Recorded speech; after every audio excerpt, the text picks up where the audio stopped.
Para este video íbamos a hablar del actual Irán y su desarrollo desde el primer imperio persa aqueménida, los medos, selyúcidas, partos, sasánidas, omeyas, chiitas. Pero es más importante hacer un primer contexto sobre el antagonismo de Occidente a Oriente, porque es necesario entender cuál es el juego que estamos jugando actualmente, aunque Latinoamérica no sea un participante activo, aún. Porque no es fácil entender que una de las culturas más importantes de la historia, que ha aportado muchísimo a nuestro desarrollo como civilización en todo sentido, sea acosada para evitar que obtenga desarrollo nuclear pacífico. Pero Alemania sí puede ser parte activa del nuevo esquema de seguridad europeo, donde Berlín acogerá bombas nucleares. Israel no solo tiene armas de destrucción masiva, lo peor es que nadie sabe cuántas tiene ya que no está dentro del Tratado de No Proliferación de Armas Nucleares de la ONU, TNP, pero al final resulta que es Irán la amenaza mundial. El mundo al revés y ahora más al revés que nunca. Es que Alemania es el responsable directo de las dos últimas grandes guerras mundiales en el siglo pasado. Y el siglo anterior a ese también se pasó en guerras porque quería unificar a los pueblos germanoparlantes, y los siglos anteriores fue responsable de guerras religiosas protestantes, y siglos antes conspiraron tanto en las guerras santas que terminaron demostrando el verdadero fin de las cruzadas: usar la religión para obtener mejores posiciones comerciales en zonas estratégicas del Mediterráneo. Y si eso no es suficiente, hace 16 siglos los germanos fueron los responsables directos de destruir todo el desarrollo grecorromano para sumergir a Europa occidental en el oscurantismo feudal por 11 siglos. Personalmente admiro a los alemanes. Conozco directamente a muchos. No dejo de reconocer su tragedia y lucha para renacer de las cenizas. Pero nunca hay que dejar de tener esto en cuenta. Los alemanes son excelentes en lo que se meten a hacer para lo bueno pero también para lo malo. Por otro lado, los sionistas son un grupo de polacos frustrados de origen házaro, que se creen semitas y que, para mantener la narrativa, invitaron a más de 35 países a firmar los acuerdos de Estocolmo 2000, donde se les da el estatus de semitas sin serlo. Además, se sanciona a quien esté en contra de este absurdo estatus acusándolos de antisemitismo, una estupidez digna de campeonato. Estos días de mediados de julio del 2025 hemos sido testigos de la protección que reciben estos polacos delirantes en Europa. En Francia y Alemania, por ejemplo, las autoridades golpearon y atacaron a grupos pacíficos que apoyaban a Gaza. Hasta una niña de 14 años fue arrestada en Alemania a vista del mundo entero. Todavía hay muchos judíos en el mundo que están en contra de los sionistas. Incluso en universidades de Tel Aviv hay profesores que han sido arrestados por oponerse al sionismo. Mientras tanto, los verdaderos semitas, los de la región, los descendientes de Sem, son acusados de antisemitismo porque no son polacos ni házaros. A los judíos originarios se los intenta convencer de esta cruzada para recuperar Tierra Santa. Desde la educación primaria se les inculca el odio a los palestinos. El resto de semitas de la región son tratados como subhumanos en pleno siglo XXI. Esa es su justificación para realizar el holocausto más aterrador del que podamos ser testigos hoy en día. Con el beneplácito de Europa y los países occidentales que aprueban este terrible martirio. La idea es expulsar a todos los palestinos, buscar un país de esos que quedaron destruidos por ataques norteamericanos en la región, para que acoja a los gazatíes. Mientras los sionistas, polacos con delirios de judíos, por fin acceden a los yacimientos de gas, y Trump logra construir sus hoteles y resorts en la zona para tener una nueva Riviera, la Riviera Palestina, sin palestinos que molesten en miles de kilómetros a la redonda. Bienvenidos todos al mundo al revés y su primera derivada, títeres y tiranos. Un saludo muy especial a todos los que se conectan con nosotros.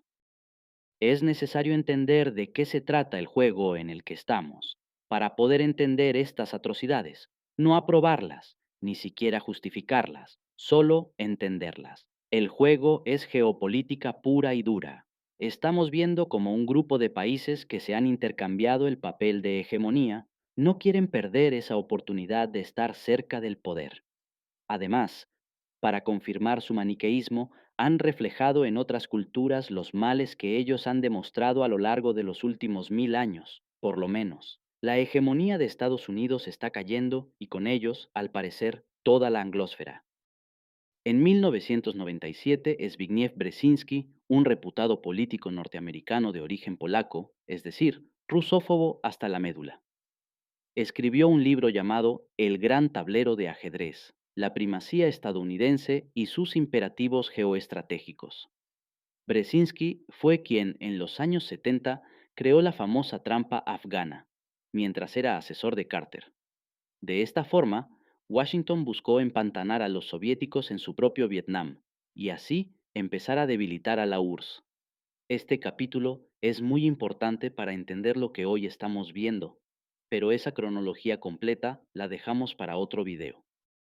Brzezinski se basó en el libro de Halford Mackinder, El pivote geográfico de la historia de 1904, para describir a la masa euroasiática como el tablero de la partida mundial. Halford Mackinder fue un geógrafo y economista británico que viajó por el continente entero y se dio cuenta de una cosa. En medio de la masa euroasiática hay una zona que es la más rica del mundo en todo tipo de recursos. Tiene tantos recursos que puede hacer que una potencia regional crezca y con el uso del ferrocarril, por ejemplo, destruir la economía de los países talasocráticos, es decir, los países que basan su economía y dominio en el mar. En otras palabras, Mackinder defendía que esta zona podría crear un competidor telurocrático, que significa un país poderoso de origen terrestre. Una de las conclusiones de Mackinder fue que si un país lo suficientemente desarrollado logra influir o de plano hacerse de esos recursos, y concreta una vasta red de vías ferroviarias, podría no necesitar del comercio naval, conspirando así con los intereses de los pueblos talasocráticos. Además, un imperio que controle todos esos recursos podría ir a una guerra sin problema con Reino Unido, la primera potencia bélica a inicios del siglo XX, y vencerlo sin problema en una guerra prolongada que complicaría a la isla en la obtención de recursos. Mackinder basó su libro en el enorme desarrollo alemán a partir de grandes acuerdos conjuntos entre la Prusia de Bismarck y la Rusia zarista de Alejandro II. A partir de esa alianza, Alemania pudo convertirse en una potencia telurocrática. Obtuvo un enorme desarrollo industrial y logró imponerse en Europa para la unión de los pueblos germanos. Cuando llegó al poder Guillermo II, desenredó todos los acuerdos bismarquianos y sobre todo la enorme relación entre Alemania y Rusia. Pese a esto, el imperio alemán había obtenido tanta viada que 24 años después llegó con mucha fuerza a la Primera Guerra Mundial. Esto daría pie a geopolíticos en Alemania como Karl Haushofer, con la teoría del Lebensraum o espacio vital, y luego una justificación para atacar al este, donde estaban los recursos tan necesarios para Alemania, con el Drang nach Osten, extenderse hacia el este. De esto hablaremos en un video exclusivo del Heartland de Mackinder.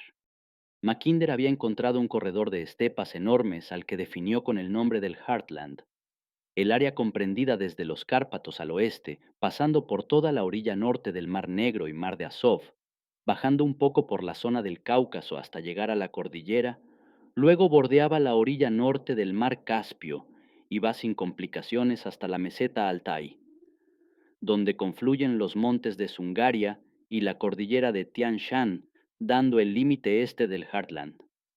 Por el sur se encuentra la cordillera del Hindu Kush y Tian Shan, que tienen desiertos, y la cordillera del Palmir, antes de llegar a los Himalayas, es decir, inexpugnable desde el sur.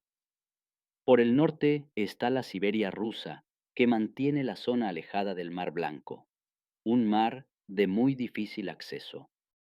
Los principales ríos internos de la zona viajan de las montañas directo a los mares internos, por lo que los imperios navales no tienen ninguna conexión con esta zona. Según Mackinder, el que domine el Heartland dominará el mundo. Así de claro. Por otro lado, Brzezinski dijo que Estados Unidos tiene la obligación de establecer un control directo de esa zona para mantener su hegemonía, y si no lo consigue, entonces debe evitar a toda costa que aparezca en la región un potencial rival que lo haga. Si Estados Unidos pierde su hegemonía, Debe lograr que el equilibrio mundial esté basado en una anarquía y no bajo el dominio de otra hegemonía. Rusia, que es el más próximo a la zona, debe perder influencia con la zona y bajo ninguna circunstancia, Moscú debe entablar negocios con el este. Además, Moscú y Berlín no pueden volver a tener las mismas relaciones que tuvieron en el siglo XIX. En el gran tablero de ajedrez de Brzezinski, los principales jugadores son Francia, Alemania, India, China y Rusia, dividiendo el tablero entre este y oeste. En el oeste los dos países formaban parte de la Unión Europea, que aún buscaban una Europa independiente y autónoma. Además, Alemania pertenecía a la OTAN, pero Francia todavía no pensaba en regresar. Mientras en el este, todos los jugadores estaban separados entre sí por conflictos nuevos y antiguos. Según Brzezinski, las principales variables para diferenciar jugadores de pivotes son economía, tecnología, cultura y ejército. En estas variables el autor pone a Estados Unidos como el número uno y el resto de países que se distancian de la media dentro de la masa euroasiática son los principales jugadores. El resto de países de la masa continental entera, alrededor de 90, solo son considerados pivotes, mientras que los que son islas ni siquiera son tomados en cuenta en el juego. Los países que se les considera pivotes pueden ser estratégicos para los jugadores, por recursos o posición geográfica, pero sin la fuerza para tener una silla en la partida. Serán únicamente socios o vasallos. Brzezinski en su libro había vaticinado varias cosas que se terminaron de confirmar. China será su próximo antagonista. Hoy vemos que no solo es su principal amenaza, sino que ya lo superó a Estados Unidos en las mismas cuatro variables de Brzezinski. Reino Unido cada vez tendrá menos influencia en el continente. Esto se terminó de confirmar cuando Londres se pegó un tiro en el pie con el Brexit. A partir de ahí, a Reino Unido solo le quedó aferrarse con uñas y dientes a la OTAN. Alemania sería el motor económico de Europa, y lo fue hasta que las sanciones a la Federación Rusa les rebotó tan fuerte que ahora van varios semestres en decrecimiento, es decir, Alemania está en recesión y buscan apelar al keynesianismo militar para salvar algo de su industria, si Washington lo permite, claro. Entonces Brzezinski al final da un manual abierto para que la política norteamericana sepa por dónde debería ir en las próximas décadas. Según Brzezinski, Washington debe buscar mantener una constante y creciente influencia sobre los países europeos. Era necesario influir más sobre Reino Unido para poder tender puentes entre Europa Occidental y Washington. Era esencial que los acuerdos de Helsinki no se rompan. Estos acuerdos sirvieron como base para crear la Organización para la Seguridad y Cooperación en Europa, OCSE. Hoy sabemos que la OCSE fue usada como un caballo de Troya occidental en Rusia. Si al final se lograba balcanizar Rusia, era lo mejor. Muchos halcones de Washington comparten el sentimiento rusófobo de Brzezinski.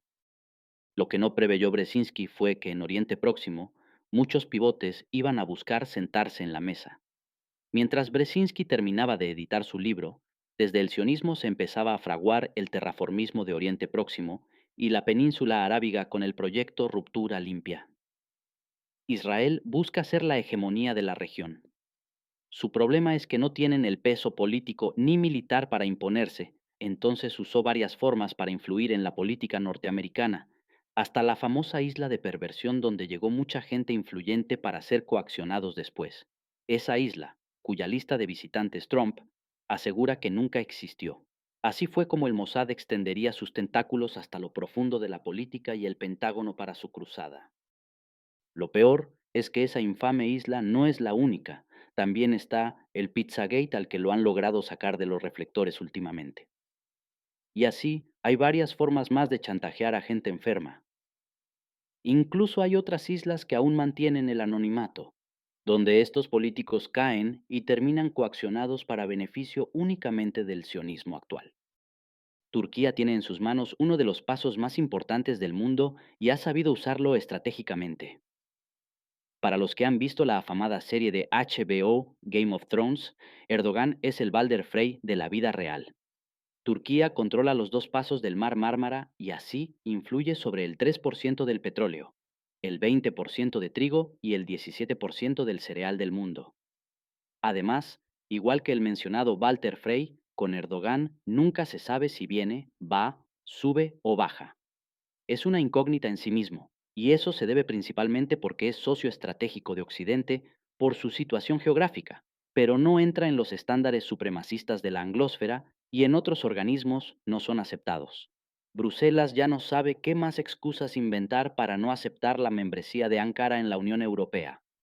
Turquía se siente jugador y hasta ha pedido a la ONU que debería replantearse los países permanentes del Consejo de Seguridad, porque no hay un país musulmán y Turquía debería estar ahí en representación de ese 25% de la población mundial.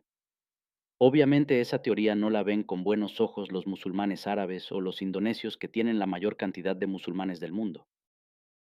De ahí en adelante, Ankara va y viene de las buenas relaciones con los BRICS, a los planes siniestros con Israel en Siria. Se autoproclama el abanderado de los pueblos túrquicos buscando conectar con Asia Central. Exacto, donde está el Harland. Su puente con Asia Central es Azerbaiyán, controlada por la familia Aliyev y la British Petroleum. Erdogan apoyó a Bakú militarmente en la limpieza étnica del Nagorno-Karabaj y ahora está metido en un proyecto que puede cruzar las líneas rojas en la zona. Washington busca crear en Armenia, justo en la frontera con Irán, en la zona conocida como Corredor de Sangasur, un paso longitudinal que se va a llamar Corredor y Puente de Transporte Trump. La idea es que este puesto sea custodiado por una base militar norteamericana por 99 años. Este paso uniría a Azerbaiyán con su enclave fronterizo con Turquía. En este juego geopolítico pierde Francia, que ha hecho enormes esfuerzos por considerarse socio de Yereván y apoyarlo en su conflicto con Bakú, mientras lo aleja de la órbita rusa. El corredor Sangasur es muy importante para las conexiones ruso-iraní, y este proyecto puede ser otro fósforo en la región, ya que Rusia tiene un fuerte destacamento militar en la zona. Washington intenta tener un puesto de control en Armenia, meter presión en el Cáucaso y así poder vigilar a Teherán y también a Tiflis, porque Georgia es otro al que quieren volver a meter en el redil como sea. Debería haber un manual para entender a Erdogan. Dice que es parte de la OTAN, pero vive sancionado por Washington, la última vez por comprar sistemas de defensa rusos. Quiere ser parte de la Unión Europea, pero está en alta tensión con Grecia, principalmente en el río Maritsa. Cada que puede crítica y amenaza a Macron en defensa de los musulmanes en Francia. No quiere enemistarse con Moscú, pero manda armas a Kiev. Quiere llevar buenas negociaciones con China, pero aviva las leyendas de los uigures. Ya ni hablar de las metidas de pata por las equivocaciones con banderas o direcciones de embajadas, porque no acabamos. Irán ha obtenido un desarrollo enorme y ha logrado avances muy importantes pese a los casi 50 años de sanciones. Ha sido muy resiliente. La hoy conocida como Guerra de los 12 días solo sirvió para demostrar que los persas están de vuelta y buscan volver a ser hegemonía regional. Irán tiene mucha fortaleza de materias primas, uranio, petróleo, gas. Para rematar, encontraron un yacimiento de litio muy importante. Se calcula que puede tener el 10% del litio del mundo. En otras palabras, Irán debería ser un jugador clave por su cultura de más de 3000 años, por su economía que pese a las sanciones brutales contra ellos, se encuentran peleando el puesto 20 de las economías más fuertes. En tecnología es parte del grupo de países que están desarrollando alternativas científicas en base a nuevos principios físicos. Los ámbitos que están explorando son muy amplios y uno donde más se extiende es en el armamento. Pese a todo obstáculo impuesto desde Washington, Teherán ha logrado dominar la creación de drones de todo tipo. Ya hubo un incidente hace algunos años donde drones iraníes evitaron que barcos del ejército norteamericano se apropiaran de un petrolero. El mes pasado, los misiles y drones iraníes saturaron las defensas sionistas, al punto que Trump tuvo que montar la de Top Gun para salvar a Bibi. Todo esto pese a una serie de ataques terroristas del Mossad dentro de Teherán, asesinando a científicos y militares, crímenes de guerra de la administración Trump, porque esos asesinatos no son de ahora, ya en la administración pasada también asesinaron a militares y científicos. Pese a todo, Irán continúa su desarrollo, y ahora con más apoyo de Rusia y China que buscan fortalecer sus debilidades para el futuro.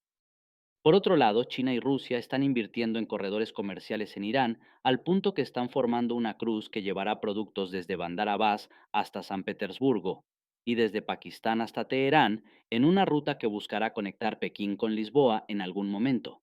Esto claramente no les gusta a los sionistas, y ya vimos su primer intento de destruir al gobierno. En el futuro veremos una cantidad de sanciones absurdas contra Teherán hasta que no pueda cumplir y se vendrá una nueva guerra porque Bibi se estresa y cree que le van a atacar. De China hay poco que añadir. Su juego, al igual que Rusia, es el de la paciencia hasta que Estados Unidos colapse solo. Con la llegada de Trump, ese evento se está acelerando. China sigue desarrollando tecnología en todas las áreas, pero en desarrollo armamentístico está llegando a niveles increíbles. Los resultados de las batallas aéreas en el último conflicto entre India y Pakistán demostraron toda la superioridad de los aviones chinos frente a uno de los mejores aviones de la OTAN, los Rafale franceses. China tiene la experiencia de la primera ruta de la seda que aprovechó hace 8 siglos. Hoy la está mejorando con conectividad total en la región. El 5G está en toda Asia y pronto estará el 6G, lo que automatizará todas las rutas. Además, está invirtiendo en la región con grandes vías terrestres, ferroviarias y marítimas, aeropuertos y puertos de alta tecnología. Pero esa inversión no se queda solo en Asia. China también ha apoyado con inversiones enormes a África y Latinoamérica. Grandes y modernas infraestructuras en las que China usa todas sus reservas de dólares, mientras cambia a reservas de oro, una jugada maestra de Pekín. Rusia, por su parte, intentó evitar el juego, intentó llevar la fiesta en paz hasta que todos los intentos de demostrar ser un socio confiable fracasaron. Incluso Bush aprovechó esos canales abiertos por Putin para mover fichas en su zona de influencia y provocar revueltas de colores. A Putin no le quedó más que cambiar la estrategia y jugar con la iniciativa que Washington nunca supo mantener. Ahora Moscú cambió el eje hacia el este. Para Brzezinski, esto era un sacrilegio que se debía evitar.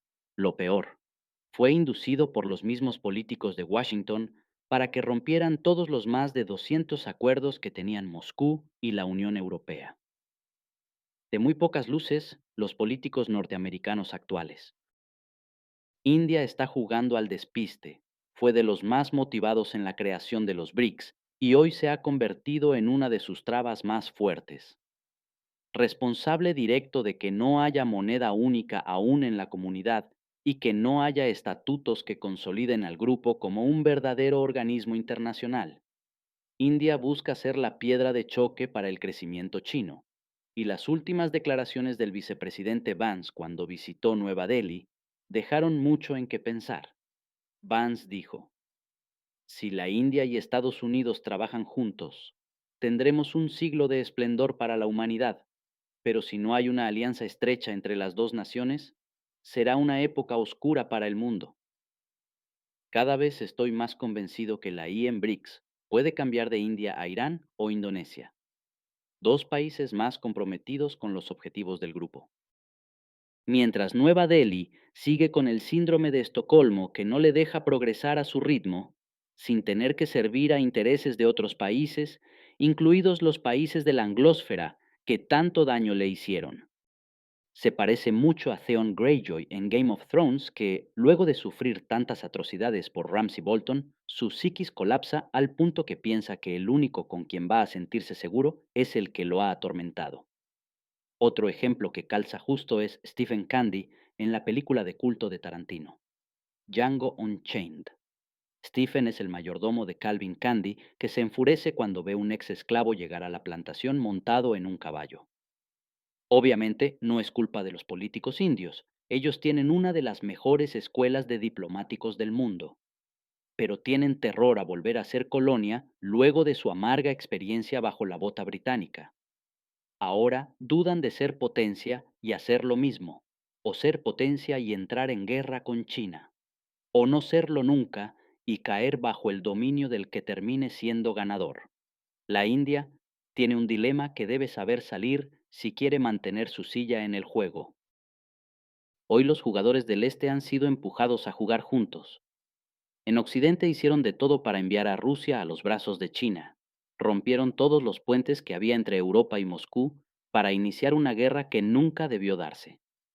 El llamado Sur Global, que abarca al mundo entero excepto a los países OTAN, ahora mira con horror las arbitrariedades que se adjudican los países occidentales con tal de salirse con la suya bajo el lema: un orden internacional basado en reglas, reglas que ni ellos conocen bien, pero que no tienen nada que ver con los principios de la ONU. El tablero que describió Brzezinski ya no es el mismo. Hoy el tablero está roto y se juegan partidas por todo lado. Hay nuevos jugadores como los sionistas que ponen a Washington de pivote, como un vasallo a sus pies. Irán, Turquía y hasta los países árabes tienen sus propios juegos.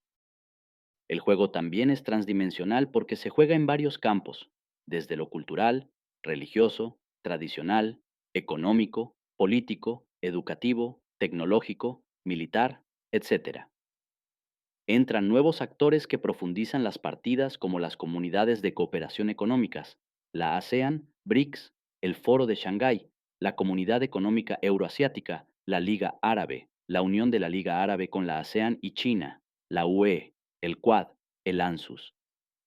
Además, hay que poner atención porque muchas directrices salen del foro de Davos del excéntrico, por decirlo menos, Klaus Schwab, y de las declaraciones de Larry Fink o Jamie Dimon. Es decir, ya no solo importan los líderes de países, también se han hecho un hueco los personajes más relevantes de foros económicos, los fondos de inversión y la banca privada. El juego ya escaló a guerras proxies para avanzar o retroceder.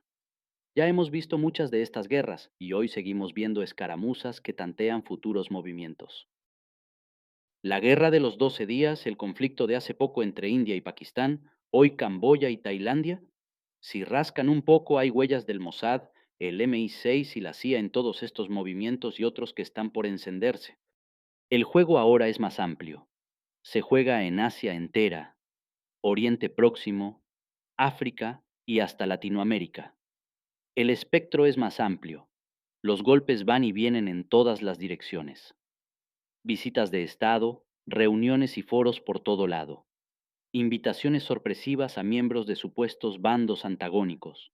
Nuevos acuerdos, caballos de Troya, pacifistas en medio de los belicosos, belicosos dentro de los pacifistas. Conflictos nuevos aparecen, conflictos antiguos se activan, cisnes negros irrumpen por todo lado.